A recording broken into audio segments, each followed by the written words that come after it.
नमस्कार, मी कागल तालुका कला क्रीडा शैक्षणिक व सांस्कृतिक संचालित गुरुगंगा विद्यालय तरंगोत्सव 6ची विद्यार्थिनी कुमारी पूर्वा धीरज जांभळे। माझ्या उपक्रमाचा विषय वारली चित्रकला इतर कलांच्या मध्ये मागे पडण्याची कारणे। वारली चित्रकला ही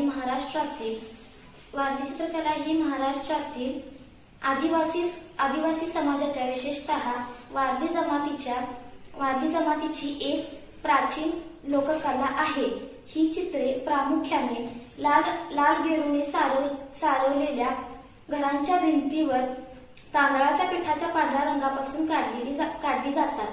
पांढरा रंग हा तांदळाच्या पिठापासून आणि चिकटपणासाठी डिंक वापरून तयार केला जातो।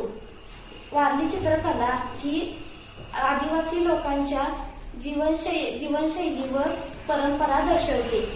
चित्रकला ऱ्हास होण्याची कारणे: बाजारपेठेचा अभाव, मध्यस्थांचे वर्चस्व, कौशल्यांचा ऱ्हास, आधुनिक जीवनशैली आणि स्थलांतर। तर यावर उपाय म्हणून आपण चित्रकलांना प्रोत्साहन व प्रशिक्षण देऊ शकतो, बाजारपेठ उपलब्ध करून देऊ शकतो, प्रसिद्धी मिळवून देऊ शकतो। शालेय आणि महाविद्यालयीन शिक्षणात वारली चित्रकलेचा समावेश करू शकतो। वारली चित्रकला टिकवण्यासाठी प्रसार माध्यमांचा वापर करू शकतो। या उपायांमुळे वारली चित्रकारांना स्थैर्य मिळेल व या अमूल्य